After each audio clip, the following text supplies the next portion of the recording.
Hello, everyone, and welcome back to Rotten Tomatoes is Wrong. My name is Mark Ellis, on location from Seattle, Washington.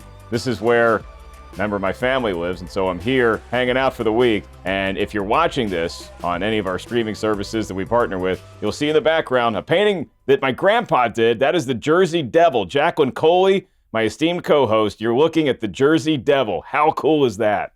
I just like the fact that we're looking at like Mark Ellis's entire lineage in the background. I see kids' pictures. Like this is taking a peek behind the curtain, ladies and gentlemen, deep into his subconscious. This is Uncle Mark in his finest. Yeah, well, it's sort of like what my life could have been if I pursued a different path. And so I'm very happy pursuing the path that I did pursue because it led me up to Seattle also to do stand-up. So thank you to everybody that came to see me at El Corazon. And that actually ties in with the movie we're talking about today because after the show, did a big show. By the way, that venue, first time Pearl Jam ever set foot on stage was at that venue. And then years later, this idiot. So then we did the meet and greet afterwards, and there's a bar set up. And Jacqueline, I'm telling you, I should have taken a picture. The bar looked exactly like the bar in Suicide Squad, where they're all sitting around, regrouping, getting ready for that third act that I'm not the biggest fan of. But hey, that's what we're talking about today. The Oscar-winning film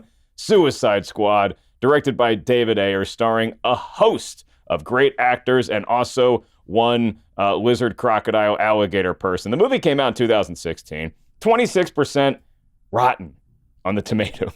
26%. The audience score almost got to fresh territory, tapping out at 59%. So just one more percent, just one more audience score. It could have gotten to fresh, but it is a rotten movie according to the Tomatometer. And so we're obviously excited about James Gunn's The Suicide Squad, which is coming out, I believe tomorrow is when that movie comes out in theaters. So a whole lot of excitement in the world of comic book movies right now. But Jacqueline Coley, we have a very special guest today, and she is not only one of the founding members of the Whirl Girls. She not only does a daily show that she started in the pandemic, and she literally shows up every day to do live at the Roxy. And speaking of movies, she has a really cool film project that she is going to be, I believe, on location for a number of weeks. After this recording, she's hopping on a jet plane. So we have her now. She is the one, the only, one of my dear friends, Miss Roxy Striar. Hello, Miss Striar.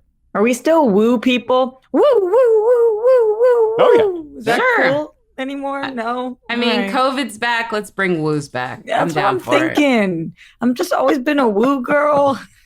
Now I don't know what's cool anymore. It's still strange, but woo, woo, woo. I'm here.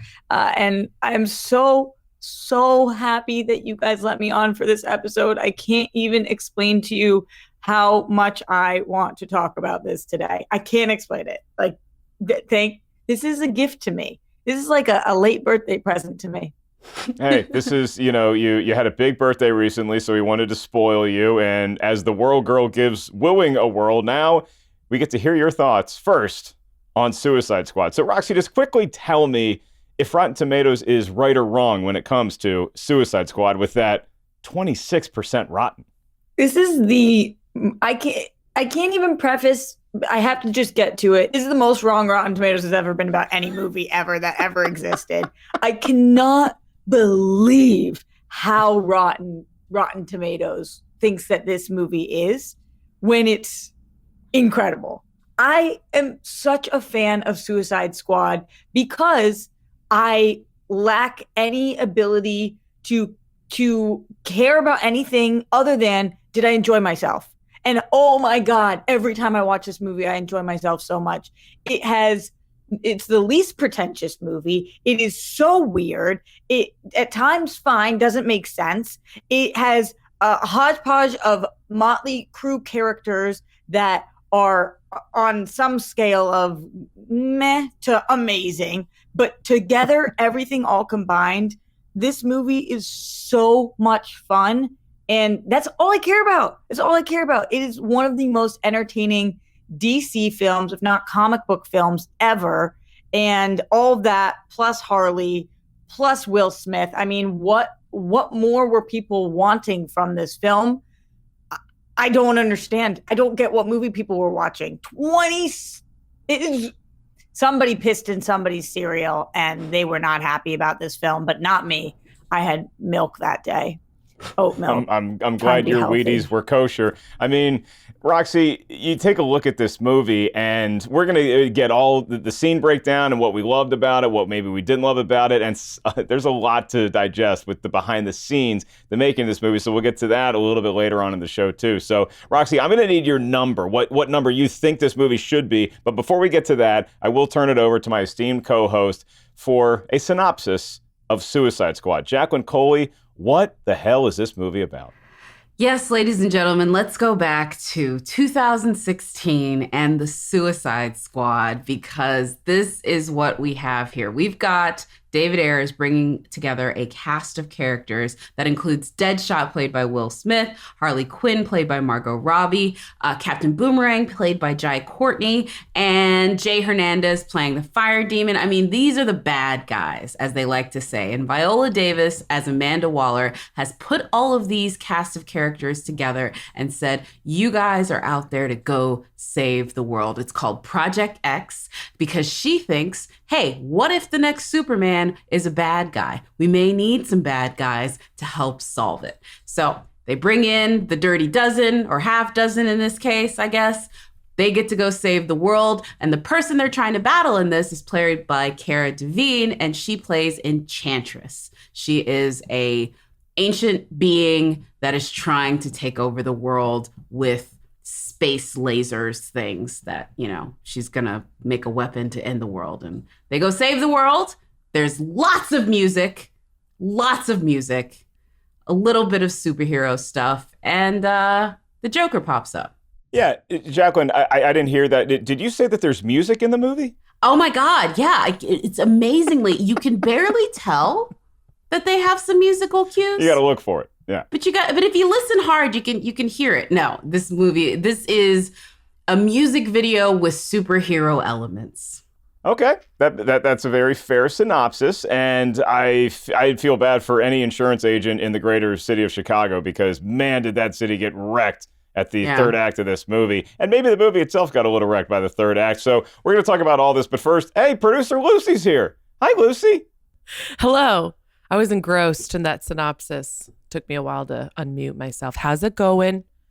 Everyone? We're thrilled to be joined by you. Do you have thoughts on Suicide Squad? Are you excited about the new one? I'm very excited about the new one. I love James Gunn, who did Guardians, and I loved Guardians #1. So I'm curious to see. I'm a little nervous that he's just like redoing it for DC, but hopefully there's a fresh thing going on. But yeah, I love ensemble films. I'm very excited. This is certainly one of them. So 2016 Suicide Squad, directed by David Ayer. Roxy, now we get to hear, you clearly think Rotten Tomatoes is wrong with your impassioned speech at the top of the show. What number on the Tomatometer should Suicide Squad be? Are you going high? Are you going 80s? Are you going 90s? This not only should be double and not only triple what the score is, but yeah, I put this at an actual 80, an 80. Is it the best movie I've ever seen in my life? You know, that's in the 98 territory. No, but are we calling this a C movie in the 70s? Only if you hate life and fun and all the good things because you don't understand movies. You don't understand. You don't want to enjoy yourself. Eat your popcorn. Enjoy your movie. Thank you for noticing, Jacqueline, that this is a music video and a movie at the same time. That's what I've wanted my whole life. Music me. Okay. Yes. Roxy gets it to a B-, where if it was triple its score, it would have been 78%. That's like a high C. That's like a Mark Ellis college grade. Jacqueline, Coley, what do you think this should be? Do you agree with our incredible guest? 10? 10? Out of 10? 10%. Out of 100. This is going to be so much fun today. I'm really going to try, and I give 5 for Will.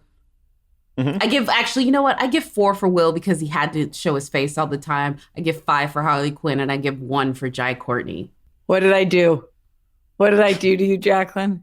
Nothing. I mean, look, I am not even we'll get into this about me and Suicide Squad in DC, but it's going to be so interesting for me to break down with this because I've lost all emotion when it comes to this franchise, to these filmmakers, to this film. If you would have spoken to me back in 2017, 18, I would have had so much fury and anger at the disappointment that this film was for me. And now I can just look at it with mild amusement to be like, oh, I'm so sorry y'all had to make that. And made it they did, but was it the version that the director, that the stars thought they were getting when it was released? Yeah. We get to talk about all of that stuff. I personally think Rotten Tomatoes is wrong on this. I think 26% is too low. I didn't love this movie. I actually agree with what the audience score of this movie is. So I think like that 55 to, I'll go 59%. I'll put it right there on the Spaceballs number where it is so close to being fresh. That's where I think this movie belongs because I really loved a lot in this movie, but man, once Enchantress shows up, I just lost everything that I was enjoying about that movie for the duration and that's thereafter. Pretty early, Mark. That's pretty early. When she shows up and like we're actually battling her and we're not just having fun with our various music themes and introducing characters anymore. Okay. So we are going to talk about Suicide Squad in just a sec. But right now we have one of my favorite segments because it gives us a break and we turn it over to Tim Ryan, our expert review curation manager here at Rotten Tomatoes for 2 Minutes with Tim. 2 Minutes with Tim. After Batman v Superman was criticized for being too grim, there were hopes that Suicide Squad would lighten things up a little bit within the DCEU. But the result, according to critics, was a mishmash with too many characters, too many wisecracks, and not enough coherent storytelling. It's a 26% on the Tomatometer with 385 reviews, and it has a 59% audience score. So what did the critics have to say? In a rotten review, Todd McCarthy of The Hollywood Reporter wrote, "A puzzlingly confused undertaking that never becomes as cool as it thinks it is. Suicide Squad assembles an all-star team of supervillains and then doesn't know what to do with them." However, in a fresh review, Tony Hicks of the San Jose Mercury News wrote, "It will be interesting to see where DC takes these characters after the semi-delightful mess that is Suicide Squad. But for now, just enjoy the sloppy and wild ride." Rotten Tomatoes critics' consensus reads, "Suicide Squad boasts a talented cast and a little more humor than previous DCEU efforts, but they aren't enough to save the disappointing end result from a muddled plot, thinly written characters, and choppy directing." So that's Suicide Squad. And don't forget, Mark and Jacqueline are the bad guys. Wait, you're the good guys? I'm confused. Let's move on. We're the bad guy. We're not the worst. And so that's why Yeah. they got us out of prison and put that chip in us so that we can do a podcast every week because, again, we're not the worst. So let's kick it off. Let's get right into movie talk. Let's talk about, first of all, the trailer. Let's talk about the scenes that we loved, the scenes that disappointed us, who the standout in the movie was, all that stuff coming up right now. Yeah, there was a lot of excitement for this movie, and going back and watching the trailers, you notice a slightly different tone with each ensuing trailer. But Roxy, was this a movie that you had a lot of hype for, like going in? Did you know a lot about the property? Was this like you're pinning your summer movie hopes on this movie? Yeah, absolutely. At the time, I was hosting DC Movie News, so I was so in the DC world. It was like somebody would chip a tooth and we would talk about it for 2 hours during a show. So at this point, going into Suicide Squad, I was full blown in that world. And so the hype was real for me. And then I think, like everybody else on the planet, after watching that trailer, the hype just got more real. People thought that this was going to be just the bee's knees, an expression that I have not used since 1947. I guess I should have kept it there. People thought it was going to be amazing. People thought that this movie was going to be just so great. I don't know when other people got off that wagon. I just stayed on that train. But yeah, I was so excited about this. We heard rumblings about what was going on behind the scenes on set. And there, in the age of social media, we were getting tons of different posts about this.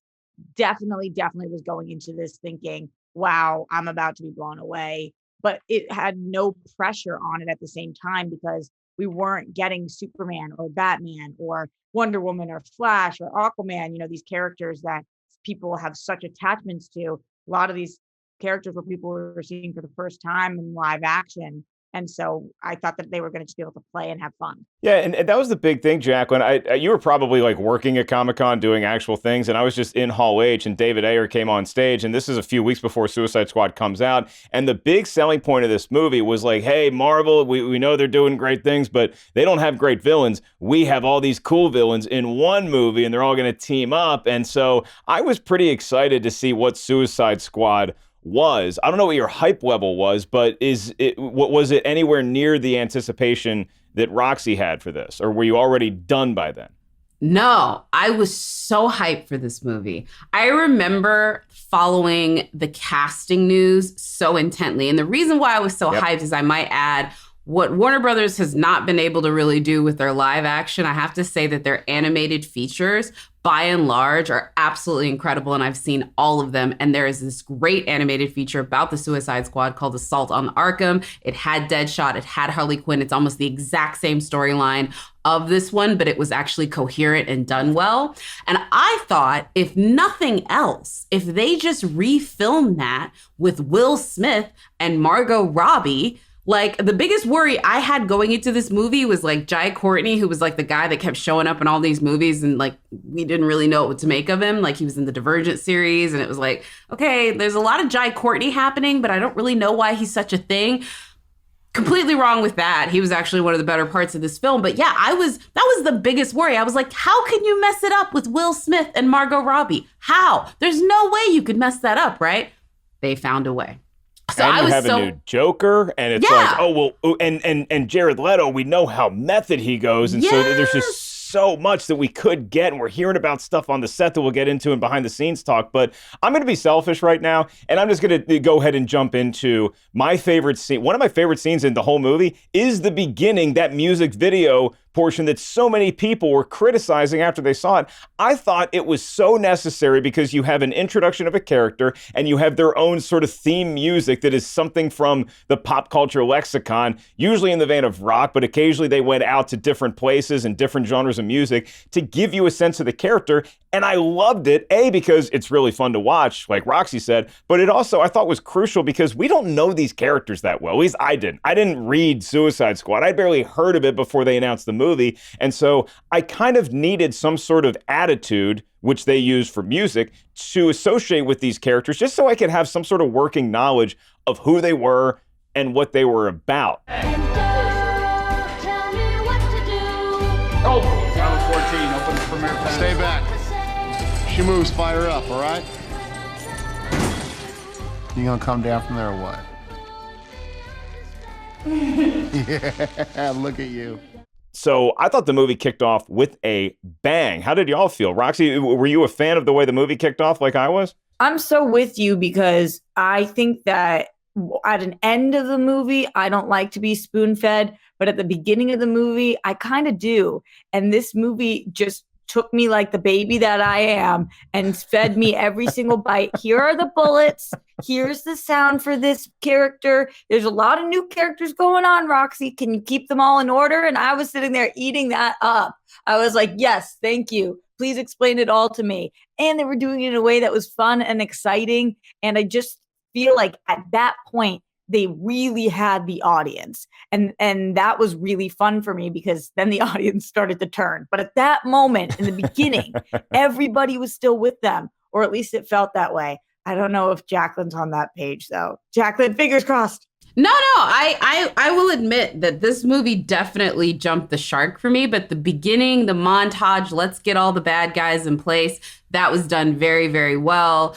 That was great character introductions for the most part, but I will say when the movie falls apart is when the character introductions fall apart. Because the minute you introduce, what's his name, it's like, this is Slipknot, the guy that can climb anything. And I'm like, who the F is this guy? He's definitely a red shirt. Like, I know he is not making it to the end of this because I've never heard of you. You barely made it into the trailer. What is going on? First of all, I also feel bad for that actor. I forget what his name is. I'll look it up in just a second. But he was like on the promotional tour and like part of the like big junket. And I'm like, how would you feel to be like, I'm in the movie for 5 minutes and people are asking me like hours worth of questions about this? I would feel so stupid.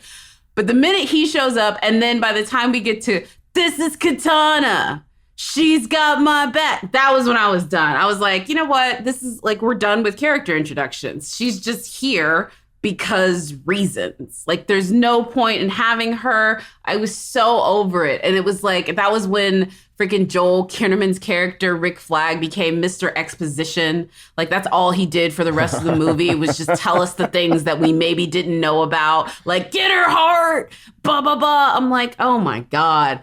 And so, yeah, the opening was great. But that particular moment, like from Slipknot and Katana forward, I was like, this thing is a house of cards. And it was also, the music at that point became oppressive. Like the music that they had when they were like kind of getting ready, and like Harley Quinn has the gratuitous sexual assault camera video thing that they do where she's wearing those booty shorts and they just pan up for reasons. That's when I was like, oh, the music is to hide the fact that nothing interesting is happening really, and they need to get the audience excited, and so they spent like $80 million on the music budget. I started to feel a little like that. Yeah, towards the end of the movie, I felt like it was leaning a little too hard into, hey, we need, because like I like a big bombastic opening. I'm a Star Wars kid, so I want to see a huge giant opening that shuts the audience up right away and gets us focused and locked in the movie. Suicide Squad achieved that.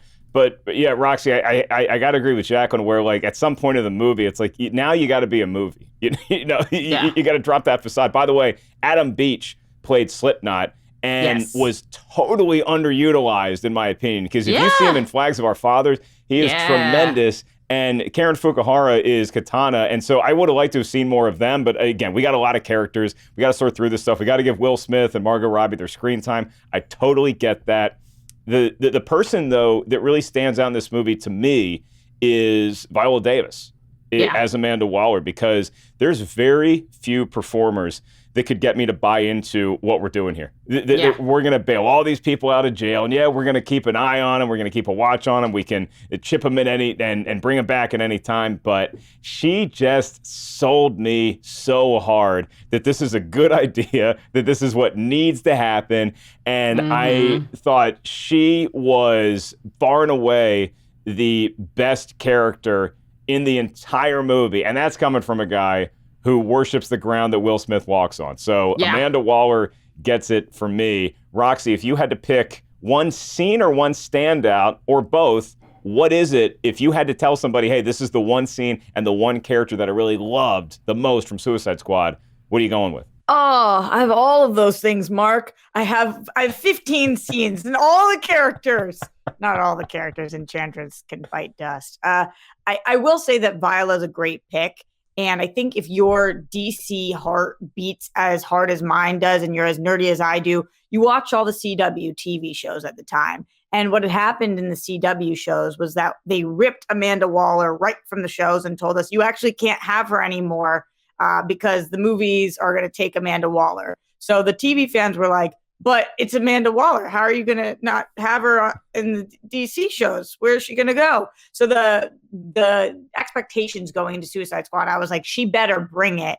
And jokes on me. Has Viola ever not brought it in her entire life? Of course she did. So that's a really good pick. On top of her, I definitely think that it's the most basic answer I can give, but Harley.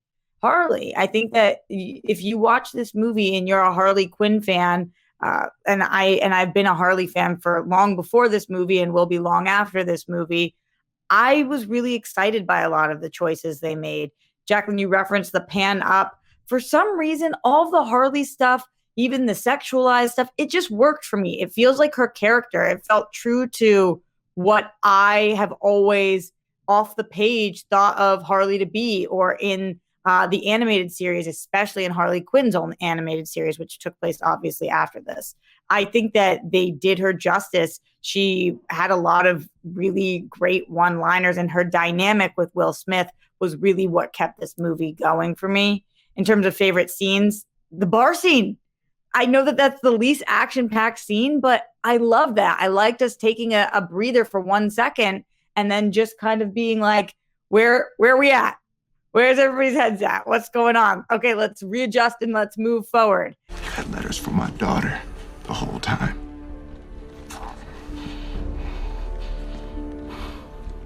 I'm gonna get you there. And you're gonna end this. I'm gonna carry your ass if I have to. This shit is gonna be like a chapter in the Bible. Everybody's gonna know what we did. My daughter is gonna know that her daddy is not a piece of shit. Unfortunately, after that is where I think a lot of people really jumped off of the movie. But in that scene, I feel like they captivated us and we were really paying attention to them. Yeah, that scene was so weird to think about in retrospect, Jacqueline, because I love that bar scene too. You just get to actually watch them connect as humans, and you really could feel the camaraderie. However, Funhouse mirror like it had been forged, it felt real in that moment, and we were gearing up to go do this battle against Enchantress. But that battle I thought was so poorly executed from start to finish. It totally just took me, I just didn't care about it. It's like I cared so much about them at the bar scene, and then I didn't care about anybody for the rest of the movie. I just want to get the hell out of the theater. How does that change happen so quick? I mean, I think it happens when you write the script in 6 weeks. I mean, look, like, we'll get into this in the behind the scenes, but to David Ayer's defense, I don't feel that this movie was sold on Will Smith, Margot Robbie, Jared Leto, Viola Davis, and they were just like, we have put together such a great cast. We've got to get this in theaters as quickly as possible. And so they just never gave beats for these characters. And what's interesting though of it too is that the only time the characters feel lived and real is when they're not fighting. All of the stuff that involves the fight is where it falls apart. When you have Will Smith with his daughter, that feels real. Even Harley Quinn and the Joker falling in love, those feel real. And it just seems like whenever it was separated from Amanda Waller being devious, just putting the cast of folks together, all of that felt real and lived in, but they could not translate that to these people then saving the world, which I'm like, I get it's a hard needle to thread because they're anti-heroes, but I just feel it could have been just executed in an entirely different way. I will say this though, as far as scenes that I do like, and things that I do like, I don't hate Jared Leto's Joker, and I will tell you why. I know a lot of people have a lot of issues with Jared Leto's Joker. The Joker is a character that is very difficult to reinvent.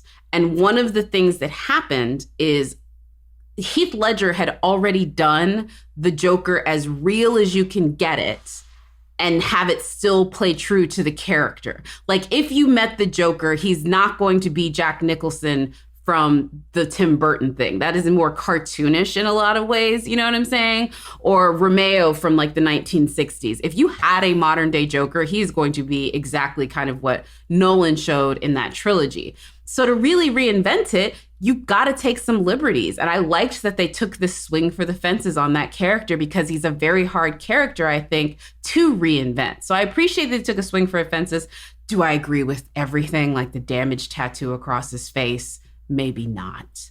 But I do like that he's like this underground crime lord sort of thing. I thought that was a cool angle to sort of separate it from the Joker incarnations that we had gotten leading up to that, because you had to go away from that Heath Ledger Joker and create some sort of distance. I'm curious on your thoughts, Roxy, on Joker being in the movie, because there's apparently so much more that we could have seen from Joker that was cut out. Do you think Joker got enough screen time in the movie because it didn't take away from the actual squad? Would you have liked to seen less Joker, more Joker? Where did you stand on it? I'm with Jacqueline in the sense that I'm one of the people in the minority who actually didn't dislike this Joker. There wasn't enough for me to rave about him, so I can't sit here and say he was an amazing Joker, but there also wasn't enough for me to rag on him. I thought that he kind of understood the assignment and was just following what are you going to do if you do have damage written on your forehead and your hair is green and you are throwing Harley into the vat of acid, and that is your dialogue. And the amount of people who blame Jared Leto for not liking his Joker, I don't think understand how movie making works. Yeah. Because he didn't write it, and he didn't costume design himself, and I thought his performance was totally fine. And he just was kind of living in what was created around him. I also liked some of the Joker Harley stuff mostly because Margot Robbie's so good that you felt for her. You're watching an extremely toxic relationship, which is at the core of Joker and Harley, what exists, and you believe what's going on because of Margot Robbie's reactions and facial expressions and movements. And so I think that stuff kind of worked in large part because of her, but also I thought he was fine. Would I have liked to see more? In a different story, in this story, I don't know that it would have made much more sense to have Joker in there a ton more. Yeah. Yep. I'm on that page too. Let me just say this though too, just because I don't want any of the Joaquin Phoenix Joker heads to come for me.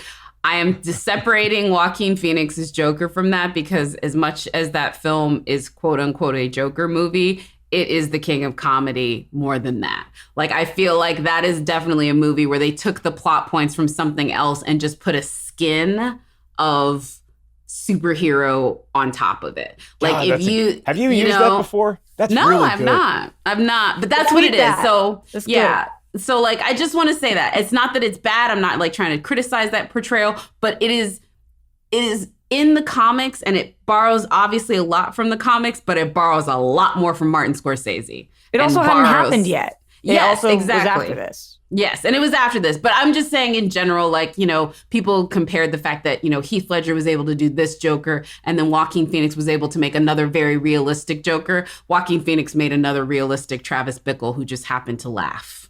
Absolutely, yeah. And I actually feel like Jared Leto's Joker, it didn't move me one way or another. I thought it was the proper amount of screen time. So I know he put a lot into the performance. Sorry, more of it didn't get in the movie. I thought that's what we needed from Joker, because the thing I like having Joker in there, not the least of which of reasons is that we got to see one sequence with Batman quickly in it, which was awesome. Yeah. And but I don't want more Joker in the movie, because I wanted this to be Harley Quinn's grand coming out party, and I didn't want that sullied by this clearly damaged, pun intended, relationship that she has with Joker. So I wanted it to be her movie and her success, less about that relationship. We want to get into that relationship, make that movie, but that's not what I saw Suicide Squad as being. So I thought the Joker was properly utilized. And now I get to ask my favorite question, but it's also hard because I really like Roxy. Roxy, you love this movie. You're a huge fan. It was so much fun.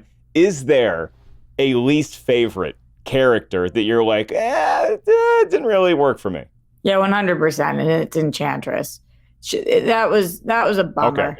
Okay. Yeah. The best part about Enchantress was the last 5 years in which I got to make fun of the Enchantress dance. Like, that is the best thing that happened about Enchantress. Yeah. I to me, I hate to just drag somebody, but Cara Delevingne is a model and came up as a model. And I don't think that this was 100% her fault, because also the way that it was written and the design and just so much riding on her. But when you have people like Viola Davis and Will Smith and even Margot Robbie at this point, like that are more vets, and you are next to those people, and this is not where you are trained, it just showed.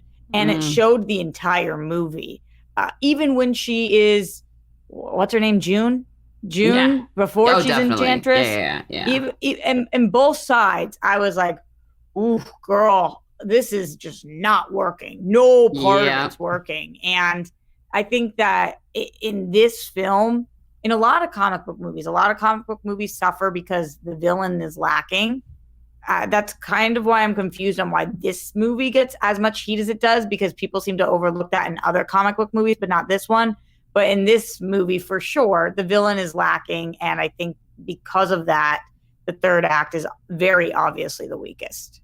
Very weird, like Axl Rose sort of dance that she's doing towards the end, and it just, none of that worked. I actually like Cara Delevingne. I thought she was good in that Paper Towns movie. She was pretty good in that. So yeah, I mean that's what gave us the string of her doing big budgets. Because let me give you what her run was right after Paper Towns: Pan, Suicide Squad, and Valerian, the City of a Thousand Planets. Girl had a rough run there. I have to give her this. not her fault. I mean, it's not her fault that they paid $900 billion to make Valerian. But you know, that I agree with Roxy. I thought she was the weakest part of the movie. That character was for me, and that end fight scene when we're in some sort of underground system and we just destroyed all of Chicago, and it just should have been this really cool epic climax, and I just felt nothing. Do you have a different pick, Jacqueline, for like your least favorite character, the character that you just could have kicked right out of the movie? I mean, there's it's hard. Kinnaman, I like him. I think he's great character, actor. But his Rick Flag. Why are you there? What is Scott Eastwood doing in this? He looked like he was so superfluous to everything that he was about. I think if we're gonna say cringiest character, Rick Flag and Katana. Why are you here? Mm-hmm. Roxy took the best one with Enchantress, so I will say that is the one that sticks out the most. But it's not even cringy. They're just they're not good. I will say this though too. I think he may be a friend of yours because he's a comedian, but Ike, the guy that plays the guard, give him some awards because that was some great performing. He absolutely added a level of comedy to this that didn't feel cringy, whereas in some of the other cringier aspects did. I'll give dialogue the cringy. That's what I will give you. We're some sort of Suicide Squad. I don't know if you know this, but we're the bad guys. That is what I give the cringy factor. So no one actor, definitely that's that dialogue. Favorites for me, obviously Viola Davis and Will Smith. But what surprised me is that I found Joel Kinnaman and Jai Courtney's characters. Those guys just never really popped for me on screen prior to this movie, so I wasn't expecting a lot from them. But I actually really dug both their characters, and I saw some personality there, and I'm like, oh, we can do this. Joel, Jai, we can do this. So I was pleasantly surprised by them. Again, it just boils down to that the third act completely falling apart in such a way that I can't even get this movie to fresh. And now we have the new Suicide Squad, the Suicide Squad. Will it win an Oscar like the 2016 one did for best makeup and hairstyling, I believe, is what it took in. Also, give it up for the man from Ove, and I think it was who was the other Oscar nominated for hair and makeup that year? It sucks for you guys to lose that year, don't you feel? If you take an L to Suicide Squad at the Oscars, Roxy, that's gotta hurt a little bit. That's gotta hurt. The reason I don't feel that is because of all the information we hear about Killer Croc sitting in the chair for 5 hours a day before he starts shooting, Yep. If you're losing to somebody who doesn't care and you're there for 20 minutes and it's just because it's a big movie, a franchise movie, that's one thing. But of all of the elements of this movie, I think that was a really strong one. They really gave a crap about that. The way this looked and sounded, they clearly cared about. Now, actual story, I hear some of your points. I remembered who it was. It's Star Trek Beyond. If you're not telling me Kroll with Idris Elba or what's her name, the dancer girl, I can't think of her name, Sophia Buttrell, when she was the white girl with the black stripes. Yep. Yeah, Brutella. That could have beat this. I'm sorry. Killer Croc is dope, but Idris Elba became an alien to a human over the course of 2.5 hours.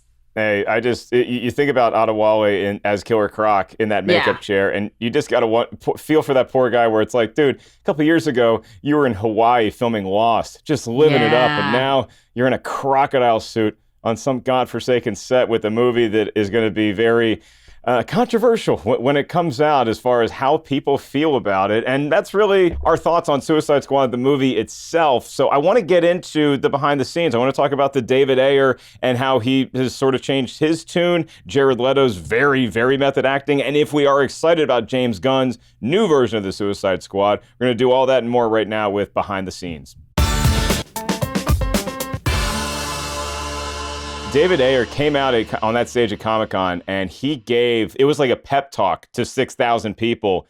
And it didn't feel desperate, like, hey, we really need to sell this movie. It was like we were all in a locker room, and I was ready to run through a brick wall for that guy, because he was just talking about how excited he is, and he makes gritty, dirty movies. I mean, this guy did End of Watch. This guy started his career in Hollywood as a screenwriter for U571. I mean, he knows how to do great work. And so I think that was another thing that just lent to that anticipation of it. But now you have all of this stuff where he was playing the good soldier up until the movie's release. But Roxy, the director himself, just feels like the studio completely raked his movie over the coals, did not in any way, shape, or form release the cut that he wanted. And now everybody, because they saw Snyder's cut of the Justice League, now they want to see the Ayer cut of Suicide Squad. What would the Ayer cut do for you? Do you still hold out hope? Is there any part of you that says this movie could have been better? Or do you think that the studio, sort of taking it from David Ayer's grip, made it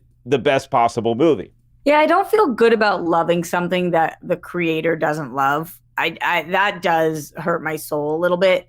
But I believe that if this had been better received by the audience, I don't think we would have ever heard from Ayer. That's kind of how these things go. Nobody talks about the director's cut when the studio made it better. Right. So 100% that.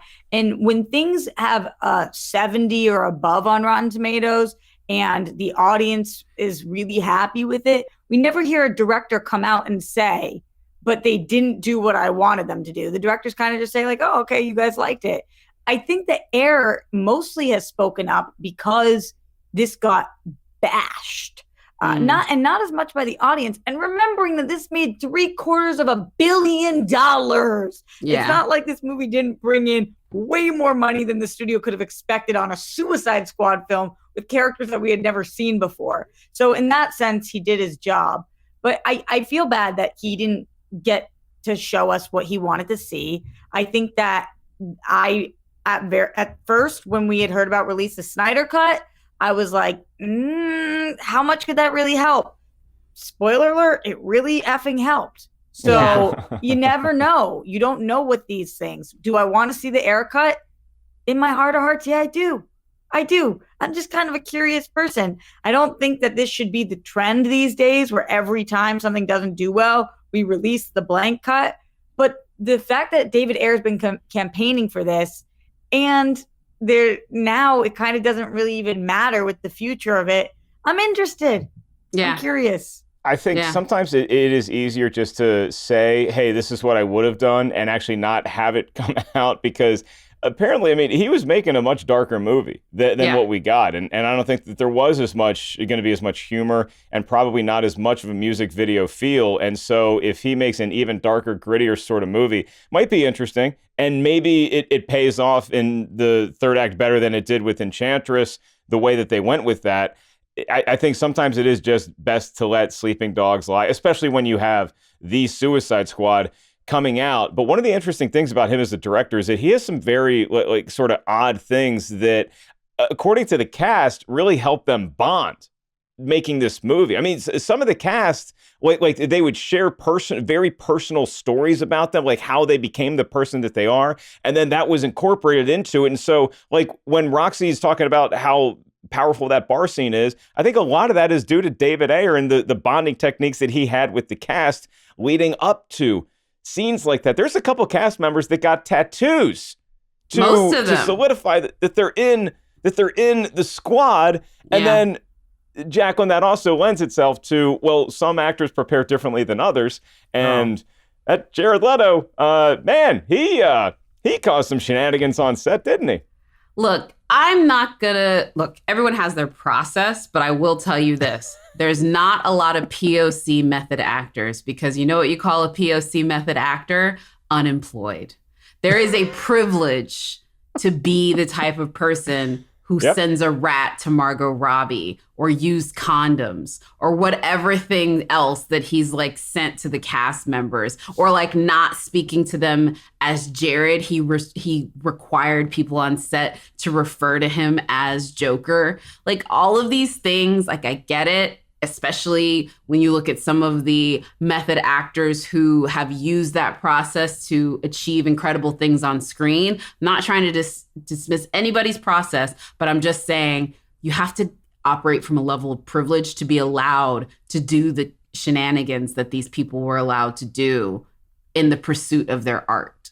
Jacqueline, I'm totally with you. I think excellent in 2021, I actually kind of don't think it would have flown.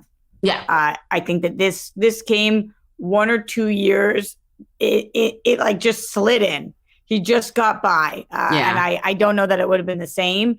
Obviously, it ended up being bizarre, too, because if we were talking about this, like, he's the greatest Joker of all time, the conversation around it might be different. But because people didn't really love his Joker, and then they're finding out he's sending the sticky magazines, it's like, your method acting didn't necessarily translate on screen, so now you're just sending sticky magazines. Yeah, I'm curious for your take on that too, Roxy, because you're about to go on set to shoot a movie for a few weeks, which is very exciting. Would it be less or more exciting if somebody who's playing a villain in your movie sent you a rat?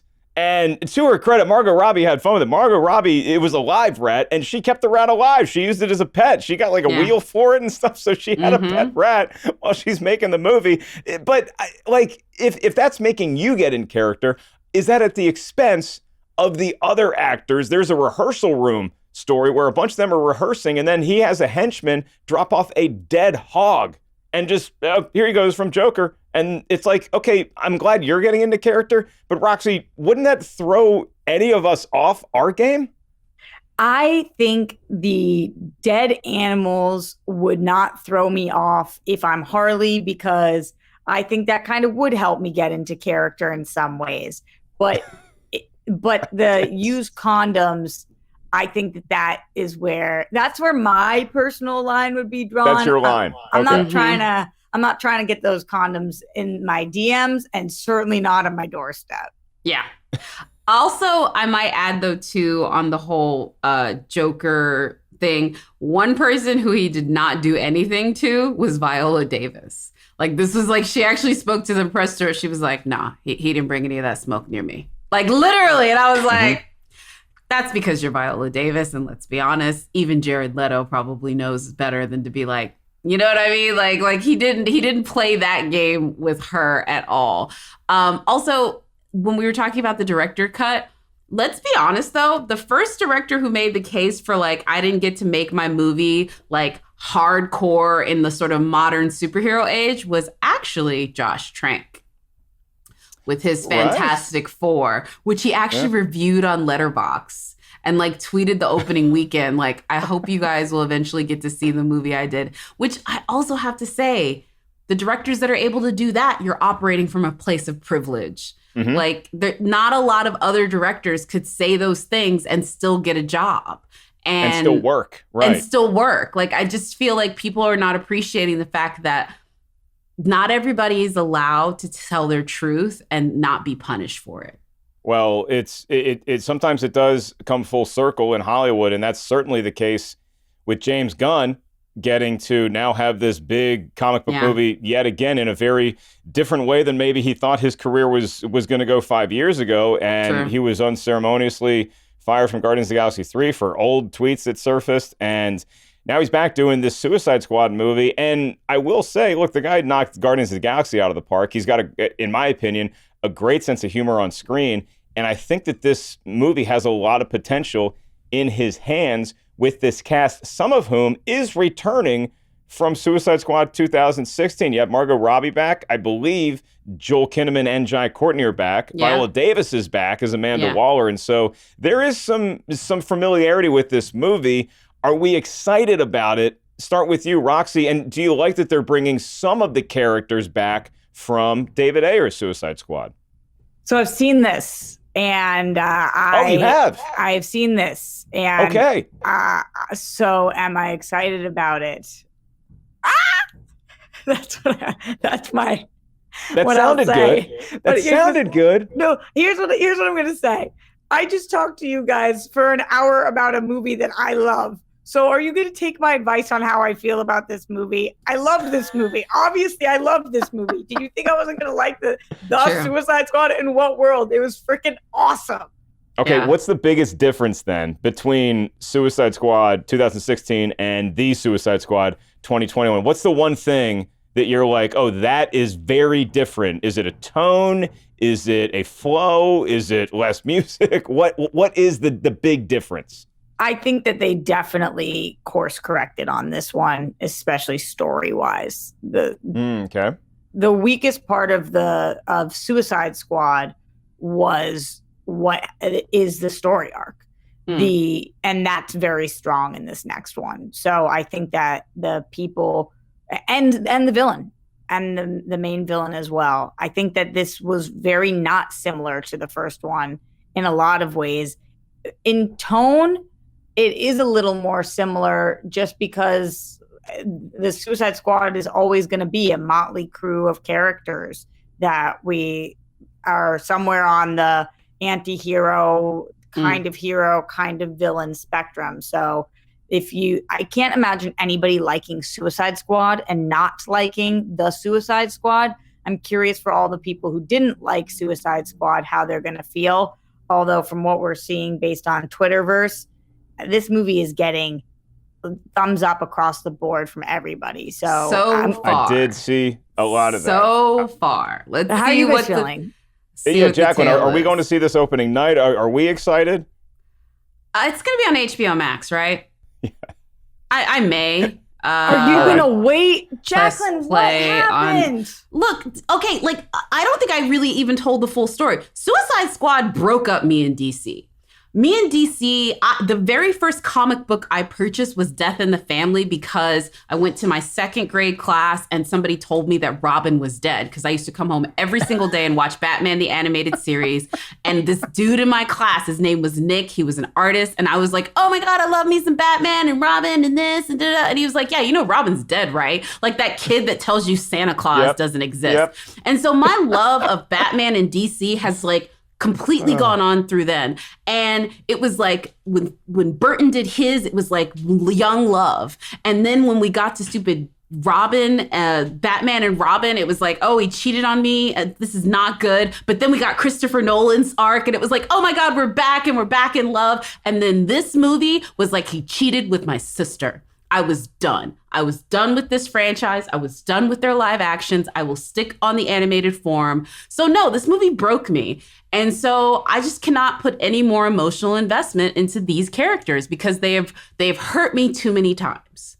I think we need to get Nick on the phone and see what he thinks about this one. You should call him and tell him. But he was in Mrs. Carrillo's class at Club Estates in Corpus Christi, Texas. And he told me that Robin was dead. And I literally was like, you've broken my soul. I'm not a fan of this Nick kid. You don't do that to another kid. Go tweet spoilers at him from every movie ever. Do you know this person's dead? How about this person? Yeah. Hey, Nick, did you see The Sixth Sense? I got a surprise for you. I mean, but it made me go to a comic book store for the first time. Yeah, I remember kids telling me that Superman was going to die. That's me dating myself. Lucy, let's wrap this up with you as well. I mean, we have James Gunn doing the Suicide Squad. I know I asked you at the top of the show. Are you going with me to see it? Because I want to see this movie in a theater. Yes. I think that even though I was disappointed by the first one, I am curious to see what this one does differently. Roxy has sold me that it does enough different things to give it a clean slate in my mind. So Jacqueline's going to watch it on the small screen, which I've been to Jacqueline's place. She has a giant TV. She's going to have a great time. I want to see it on the biggest screen possible. So I think I'm going to the movies. I'm going with you. I'll smuggle the treats in. No. I know you're a mom, and I know that that's like a mom thing to do. But no, I want to wait in line, happily do so, and I will. If you want to sneak candy, and that's fine. Yeah. I am buying a hot, fresh tub of popcorn at the theater. Yes, delicious. I'm super excited to see the shark character. Is he voiced by Sly Stallone, Sylvester? Mm-hmm. Is that a spoiler? Oh my God. Sylvester Stallone does the voice of. You got to see the movie to figure out how to pronounce it. Taika I love Waititi's sharks. In it. It's going to be good. John Cena, Idris Elba. Sharks and Idris Elba. I mean, what more do you want out of this movie? That's all I want. What's going to be enjoyable for us here on the show is that Roxy brought up the term Motley Crue a number of times. I did listen to Kickstart My Heart at my workout at 5 a.m. this morning. Whoa! Because they get us up early here at Rotten Tomatoes. So I had to work out extra early. That leads in to kind of a trivia question about another rock star that we're going to get to in just a sec. But right now, Mr. Brian Perez, our esteemed engineer, it's time for Mailbag.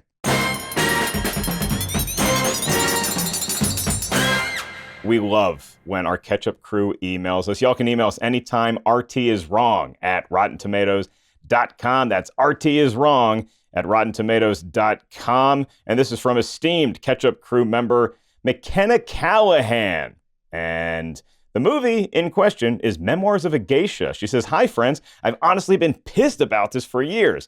I know that Memoirs of a Geisha wasn't perfectly executed, with the biggest gripe for most people being the casting controversy. However, the film is absolutely beautiful, Oscar-winning cinematography, and so well performed. Gong Li is a goddess. It should not have a 35% rating on the Tomatometer. There are much shittier movies that have higher ratings, even some you've already covered on the podcast. I can go deeper into my reasoning if you're interested, but I wanted to make sure this was on your radar. Thanks." No, thank you, McKenna Callahan. That was a great and impassioned, and you made me say a swear, so a nickel goes in the jar, but it was worth it because you're clearly in love with Memoirs of a Geisha. I've never seen this movie. My history with this movie is limited to King Kong was out at the same time, and I remember talking to my brother on the phone because him and his then girlfriend, who's now his wife, were going to the movies, and he said that they went to go see Memoirs of a Geisha, and I'm like, Robbie, you got to take control of this relationship. King Kong is at the movies, and you're going to see Memoirs of... Robbie, it's King Kong! So I was mad at my brother for giving in to his wife's wishes, and clearly it worked out for him okay. Anybody care about Memoirs of a Geisha? Anybody have feelings? I mean, I just remember the controversy with Madonna wanting to play that character. I remember very little about that movie. No, so I think this is like legit, unless my brain is playing tricks on me. Madonna lobbied like very heavily to play the lead character in Memoirs of a Geisha, and then actually shot a music video. Like her like kimono look that she did in one of her music videos was essentially her. So that is like the most interesting thing I can think about that one, because I barely remember that movie. But I would talk about it. ScarJo was so excited by that. She did the same thing for the rest of her career. I have so little. I know I saw this when I was in high school. I have so little memory of this one way or another that it must not have neither moved me nor upset me. I think that it's worth a rewatch. And if y'all want to talk about it, then hello, here I am. I would love to rewatch this. Rob Marshall directed Memoirs of a Geisha. He did? What was that about?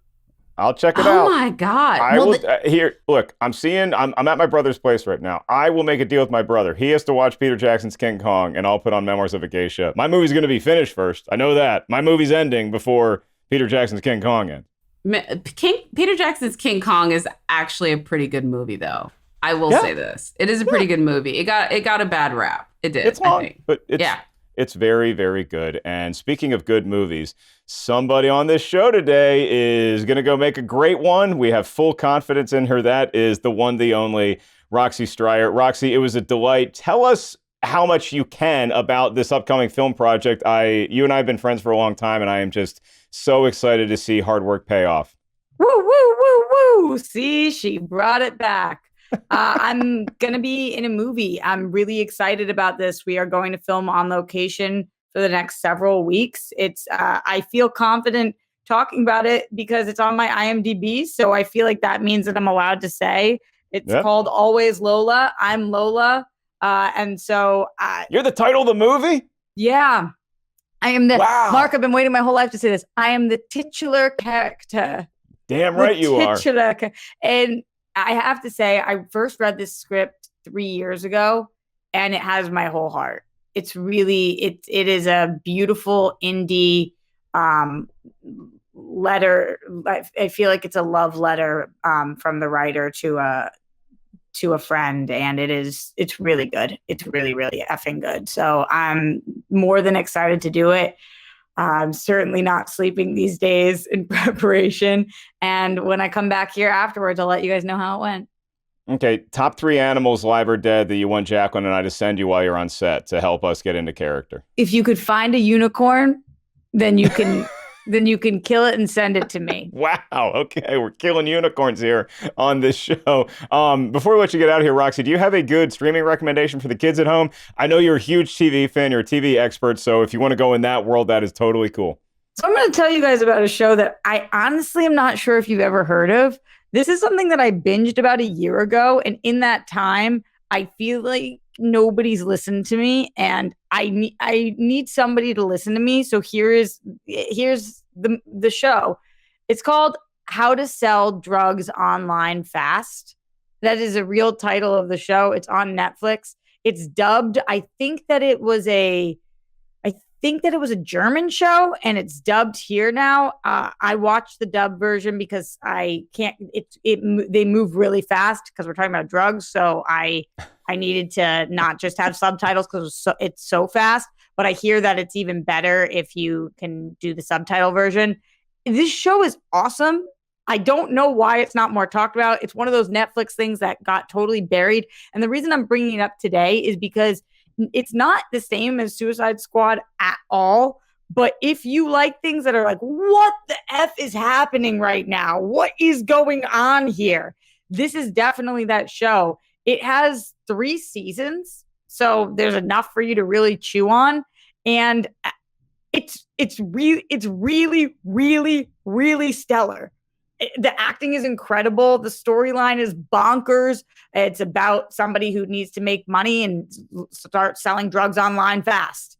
And just everything that happens it's an awesome show. I need Netflix to promote it more because somebody please listen to me. Okay. I have no one to talk to about it.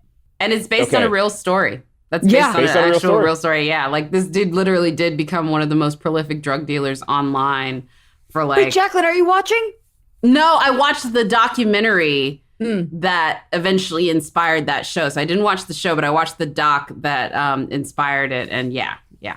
Whew. It's wild. Everybody needs a dream out there, so have at it, kids. All right, I did promise a quick trivia question about a rock star. So David Ayer's very first screenwriting credit is U-571, the submarine movie. Roxy, I know you hate when I ask you trivia, so I'm going to give you an easy phone a Jacqueline if you need to. Okay. But what famous rock star plays one of the crew of the submarine who unceremoniously gets his face blown off about halfway into the movie? In U-571? Yeah, U-571. Huge rock star. Is that the McConaughey thing? McConaughey is in it. Yes, sir. What year are we talking, Mark? Mid-90s, like late 96, 97. What huge rock star. Huge rock star. I mean, he was living. On a prayer? Yes! Roxy Striar. Who's the rock star? It's Bon John? Yeah. John Bon Jovi. Close enough. We can give you credit what for do you mean actually close getting... enough? I'm nicknaming my man. Close enough. John Bon Jovi I was going to guess Mick Jagger, so I was really far off. He was great in Free Jack. What happens to John Bon Jovi? He gets his face blown off? Yeah, I think they all die. Yeah, he meets like the wrong end of like a cannonball or so. It's not pretty. So he's been in Young Guns 2 where he eats it, and he also eats it in U-571. I think he survived Romeo is Bleeding though. So good, or not Romeo is Bleed. We'll figure it out in the next episode of the show. We got to wrap things up. But Roxy, it has been so great having you here. Thank you again so much. Good luck on set. We know you're going to crush it, and you have our full support. Cannot wait to check out the movie where you play the titular character. As for us here on the show, Jacqueline, we always love when folks email us. As we said, you can subscribe to this show, rate, review, do all those things wherever you enjoy listening to this podcast. Thanks for watching us on any one of our platforms. And how about it for Grandpa's Jersey Devil? Pretty cool look, huh? Thank you to everybody for listening to the show, for watching the show. Thanks to the hardworking team here at Rotten Tomatoes for making us sound and look good every week. That would be engineer Brian Perez, producer Lucy, our esteemed guest Roxy Striar. Thanks for being on the show while, you're still not giving an Oscar acceptance. If you want to mention us in the Oscar acceptance speech, you're more than welcome to. Yes. We will accept that. That is Roxy. my co-host Jacqueline Coley. I'm just Mark Ellis. Thanks for listening, and we'll tune in to y'all when you tune into us next week.